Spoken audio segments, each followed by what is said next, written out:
name is Nick Hatter. So yes, I founded a company called Gift Gaming. So what it did was, it was in-game advertising. So the idea is you play a mobile game, you'd then see a gift icon.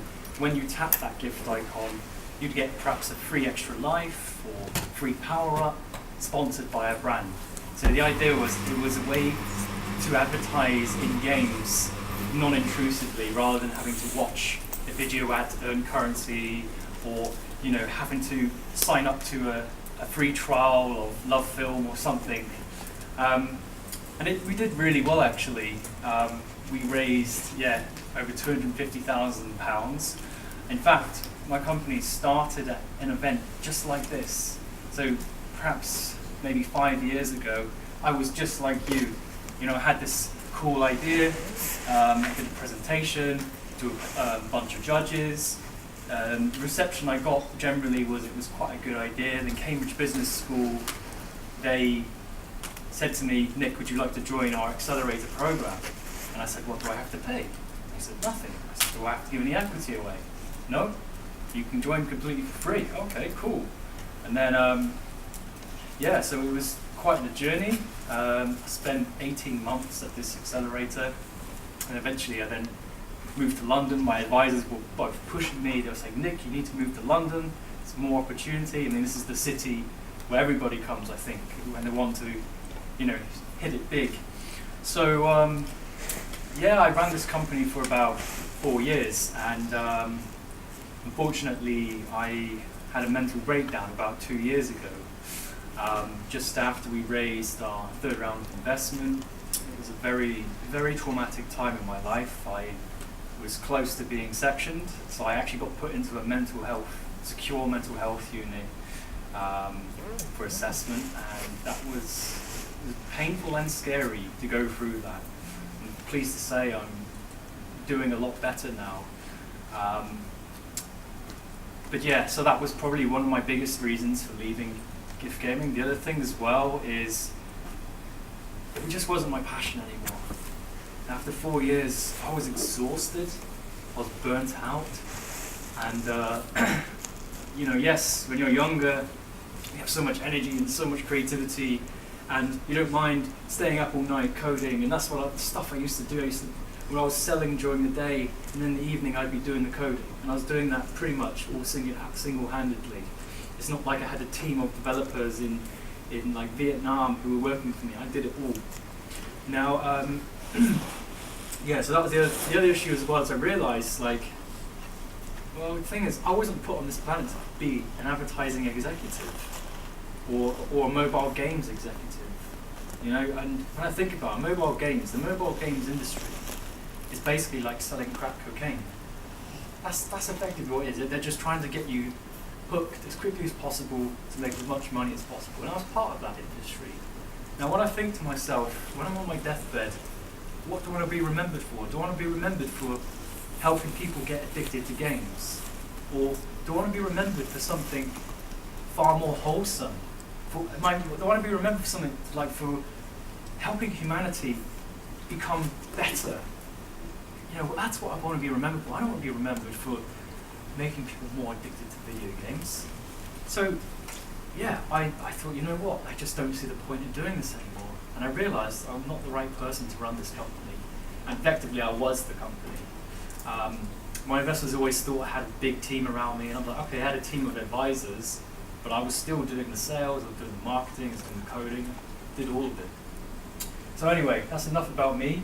So what I do now is I'm a life coach. So I went from programming machines to programming people. I program people to help them with all sorts of things, whether it's improve their confidence or to achieve great things. And you'll see the BSc Hons next to my name. I have a first-class degree in computer science. So I have a long history in programming. In fact, when I was around your age, I started coding when I was around 13 in this language called Dark Basic. I'm not sure if anyone uses it nowadays, but I love video games, and that's how I got into programming. So right now, all of us in this room, we're all responding to programming. All of us are shaped by our childhood experiences, and those childhood experiences created programming that creates who we are today. However, some of this programming can be very unhelpful. So things like low confidence, low self-esteem, fear of speaking in front of other people. Now, you're not weird if you have any of this. All of this is normal. It's just we have programming, usually from our parents, that makes this unhelpful. So we develop these stories and we believe them.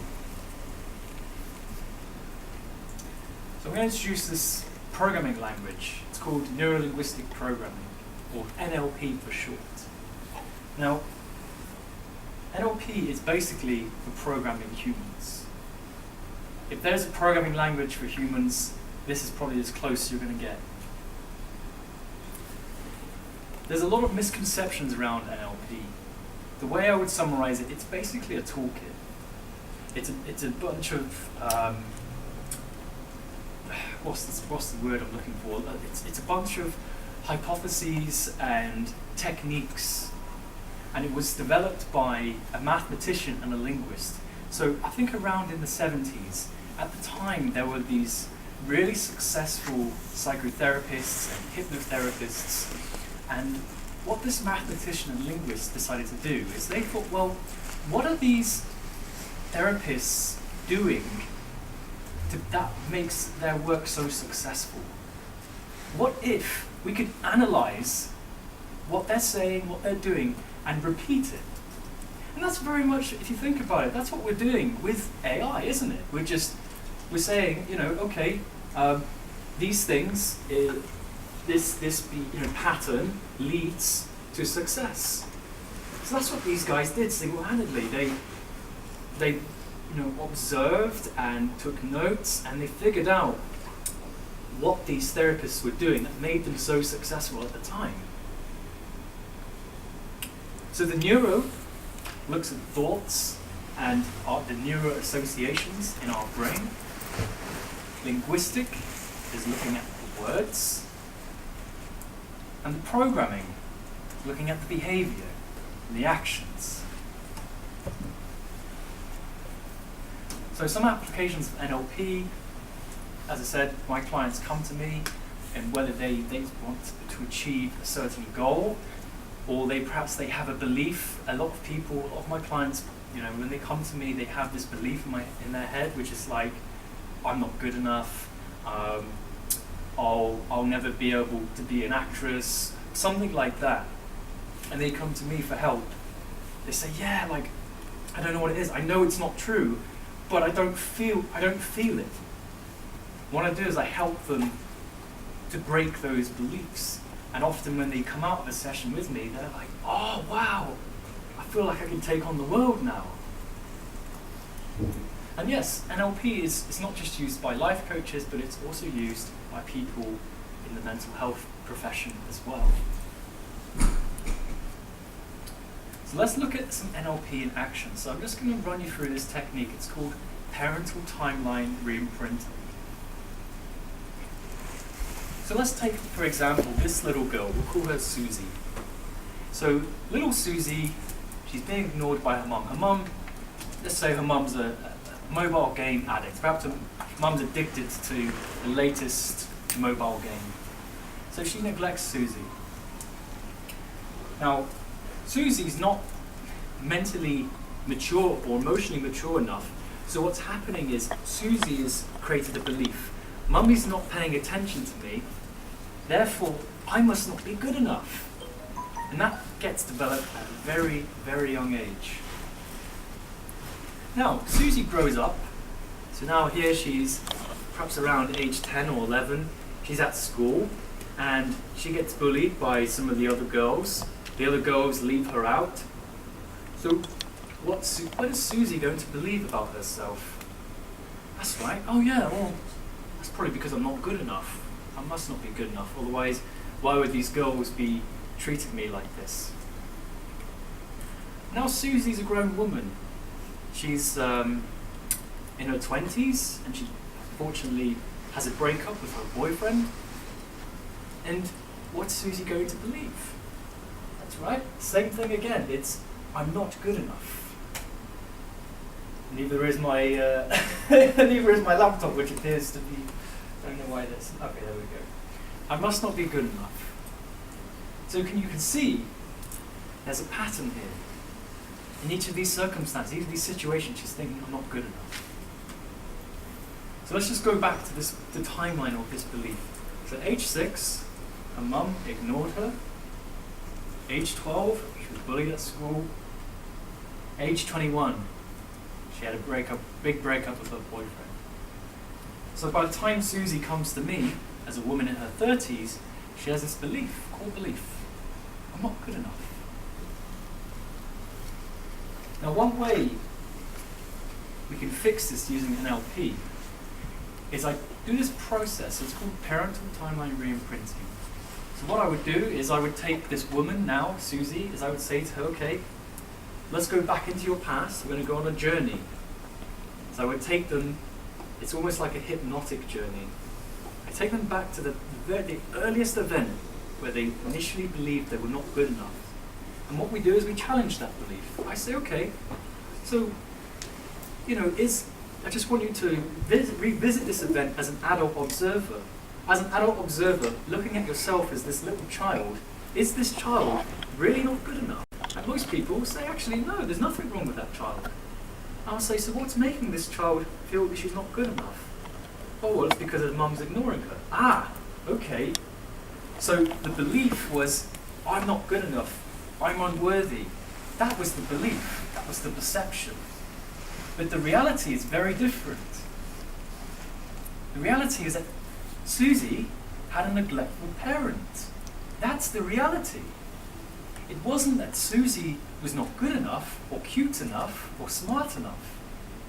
But that's the story that this little child creates. Remember, children, they're only 5 or 6. They think very emotionally.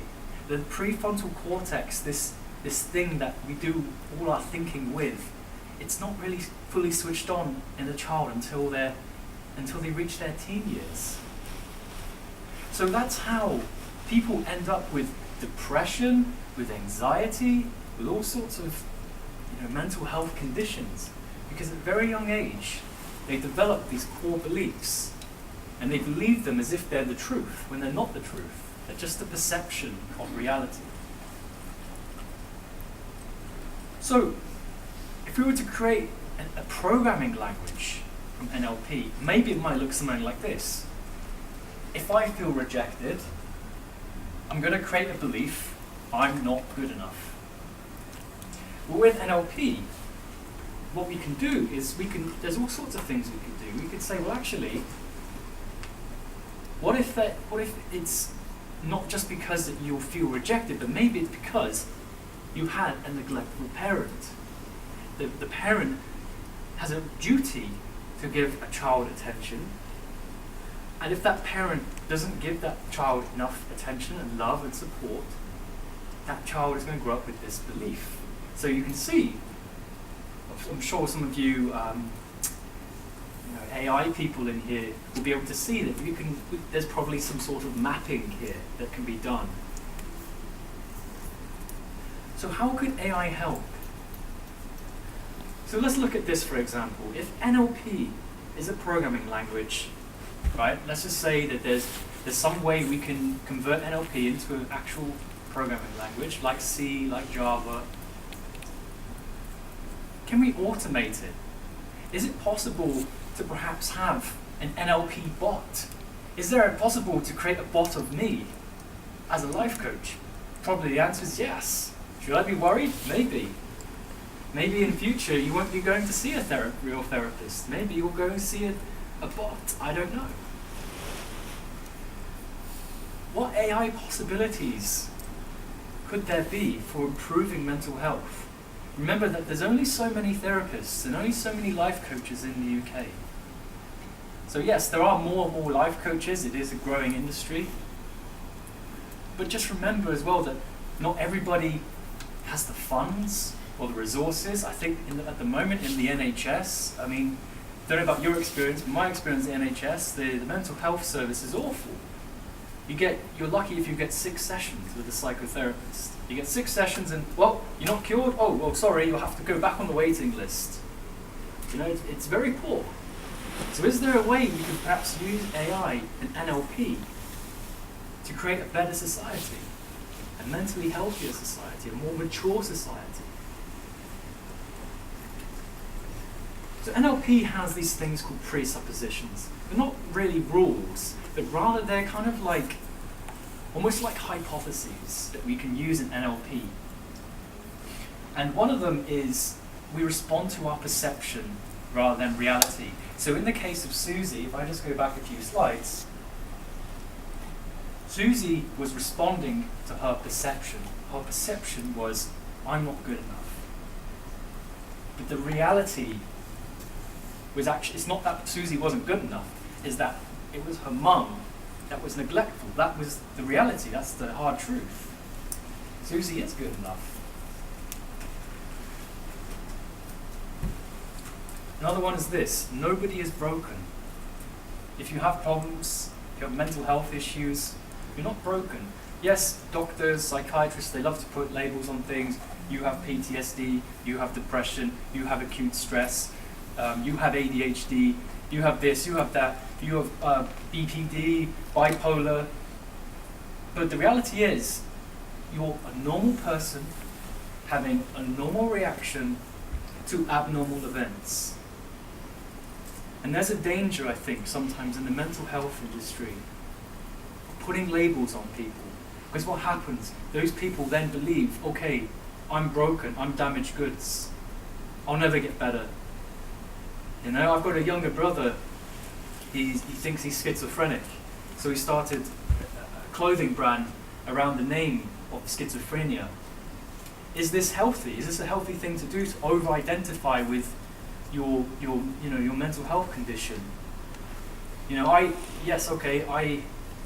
in fact, I'll tell you a quick joke. You know, there's someone goes in to see their therapist, and they say, the woman walks in and says, "Oh, hi, I'm bipolar," and the therapist replies, "Hi, I'm Dave. Nice to meet you." Now, you can see how some people, I'm sure you maybe know some people who they over-identify with the label that they're given. Now, I got diagnosed with post-traumatic stress disorder. I had quite a traumatic childhood, but that's not who I am. I'm not my label. I'm Nick. I'm just Nick. It might be something I have to deal with. I also have some addictions I have to deal with, but I don't call myself an addict. I choose not to identify. I say, oh yeah, I have an addiction, which I'm recovering from and I manage, but I'm not an addict. You see the difference? I'm not broken. Nobody is broken. I'm the way I am because of my programming from childhood. But the good news is we can change that using techniques like I described earlier. Another NLP presupposition is anything is possible with the right strategy.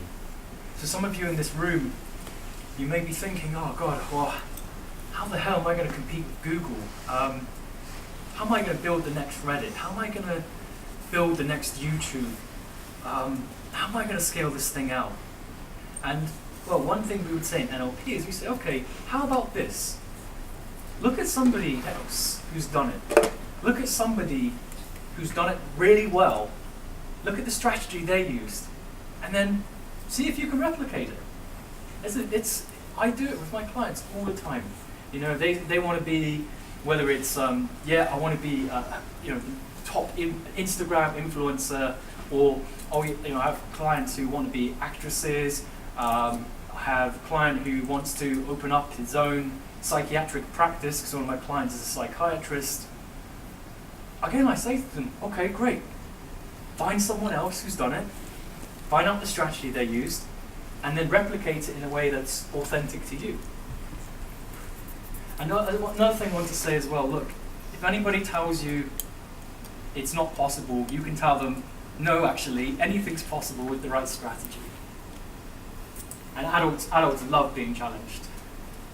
They don't really, I'm just kidding. But anyway, let's talk about pitching tips. So I did this very last minute at the request of Elena because I've done loads of pitches, like tons. Frankly, I got a bit sick whenever somebody asked me, oh, so what is it that you do? I'm like, I just want to shoot myself. No, please don't section me. I was just kidding. No, no, no. So, pitching tips. Let's talk about pitching. So first of all, presence, confidence, right?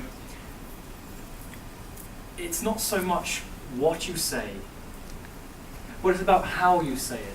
It's about the way in which that message is delivered. Is it delivered with conviction? Is it delivered in a way that the other person thinks, wow, this person really believes in what they're doing? Because, believe it or not, right, this might sound really weird, but investors are also human beings. Your judges are also human beings. Human beings are going to be humans either way. Now, of course, yes, they may have very severe, let's call it dysfunctional programming, but they're still a human being. People, especially investors, they like people with confidence, people who believe in their idea. So when you walk into that panel of judges, go in there with that attitude of, yes, I can change the world. Remember that every crazy person who, when I say crazy person, I'm talking about people like Steve Jobs. I'm talking about the inventor of the light bulb, the inventor of the automobile. They had a belief, and people were able to buy into them, and that's because of the confidence. It's because they believed in themselves, and they truly did. They truly did. Thomas Edison said he failed 1,000 times. Now, the other thing as well is with pitching, less is more. So if you look at my slides, I have barely any words, right? I'm assuming that when I'm giving a presentation, I'm assuming that everyone's tired and that maybe everyone has the mental age of a 10-year-old, right? And the reason why I do this is so that things are crystal clear. So honestly, on your slides, literally a few words at best. Just for me, that's what works for me. The other thing I would say as well, live demos. Guys, I don't know about you, but I'm sure you've probably seen live demos go wrong, right? You're demonstrating an app and it's like, well, it was working 5 minutes ago, and the judges are just watching you like,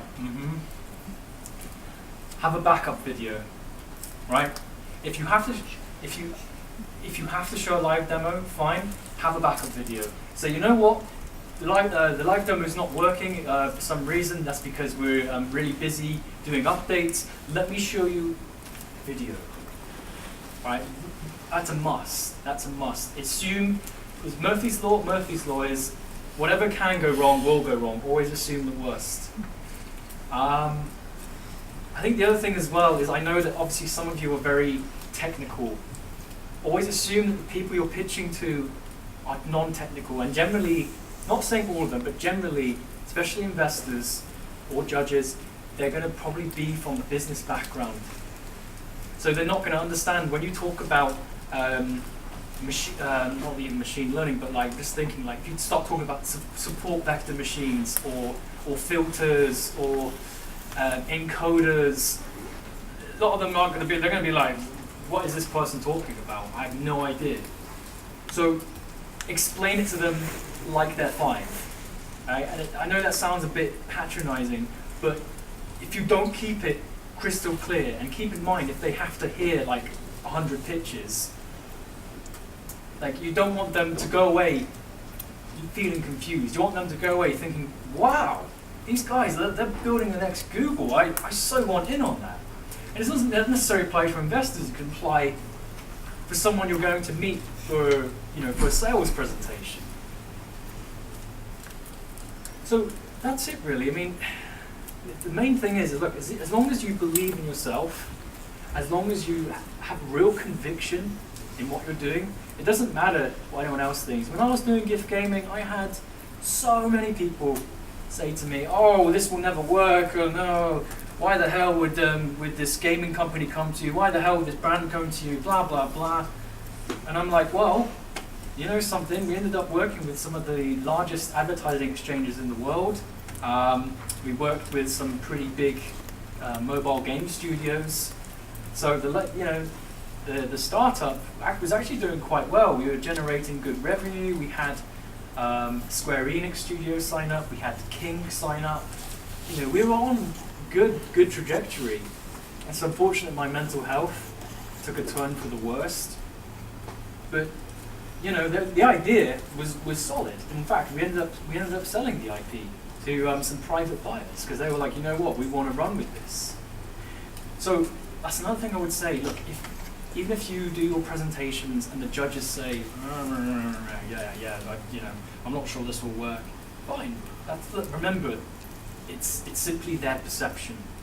You know, if you believe it, if you believe, no, this is going to work, this is going to take off, then go for it. Sky is the limit. So that's all really. Is there any questions?